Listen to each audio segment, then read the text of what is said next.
भूतिया हवेली, एक डरावनी, भाग 1, रहस्यमयी हवेली। रवि एक मशहूर यूट्यूबर अपने दोस्तों अमित और साक्षी के साथ गांव के बाहर स्थित एक पुरानी हवेली में जाने का प्लान बनाता है।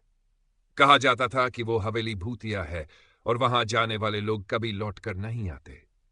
गांव के बुजुर्गों ने उन्हें हवेली के अंदर न जाने की चेतावनी दी, लेकिन रोमांच के शौकीन तीनों दोस्तों ने इसे सिर्फ एक कहानी समझा और रात के 2 बजे हवेली के अंदर जाने का फैसला किया। भाग 2, अंदर का खौफनाक माहौल। हवेली अंदर से बहुत अंधेरी और सड़ी गली थी। जगह जगह मकड़ियों के जाले और टूटी हुई खिड़कियां थी। अंदर घुसते ही ठंडी हवा का एक चौंका आया, जिससे साक्षी को एक अजीब सा एहसास हुआ। जैसे ही उन्होंने अपनी टॉर्च ऑन की, दीवारों पर अजीब आकृतियां दिखने लगीं। अमित को लगा कि किसी ने उसकी गर्दन पर हाथ रखा है, लेकिन जब उसने पीछे देखा तो कोई नहीं था। भाग 3, आत्मा की दस्तक। अचानक हवेली के अंदर किसी औरत के रोने की आवाज आने लगी। तीनों दोस्त डर गए, लेकिन रवि ने वीडियो रिकॉर्डिंग जारी रखी।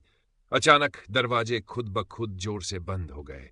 हवा में किसी के फुसफुसाने की आवाज आई, तुम यहां क्यों आए हो? अमित डर से कांपने लगा और उसने बाहर भागने की कोशिश की, लेकिन हवेली का मुख्य दरवाजा बंद हो चुका था।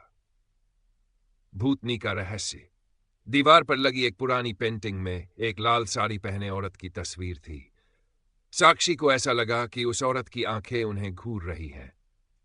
अचानक एक जोरदार चीख गूंजी और पेंटिंग से खून टपकने लगा। तभी एक छाया उनकी तरफ बढ़ने लगी। उसकी आंखें जल रही थी और उसने अमित को पकड़ लिया। अमित जोर से चिल्लाया, मुझे बचाओ, लेकिन रवि और साक्षी कुछ नहीं कर सके। भाग 5, मौत या मुक्ति। रवि ने पंडित जी से सुनी एक पुरानी बात याद की, अगर इस हवेली में फंस जाओ तो भगवान का नाम लो और माफी मांगो। रवि और साक्षी जोर जोर से हनुमान चालीसा पढ़ने लगे। अचानक हवेली हिलने लगी और वो काली छाया दर्द से कराहते हुए गायब हो गई। दरवाजे खुल गए और तीनों दोस्त किसी तरह बाहर भागे। भाग 6, भयानक सच। गांव लौटकर उन्होंने पंडित जी को सारी बात बताई। पंडित जी ने बताया कि वो औरत एक नवविवाहित दुल्हन थी, जिसे उसके पति ने इसी हवेली में जिंदा जला दिया था। उसकी आत्मा अब भी इंसानों से बदला लेती थी। रवि ने जब घर पहुंचकर अपनी रिकॉर्डिंग देखी तो उसमें एक भूतिया परछाई और जलती हुई औरत की तस्वीर साफ दिख रही थी।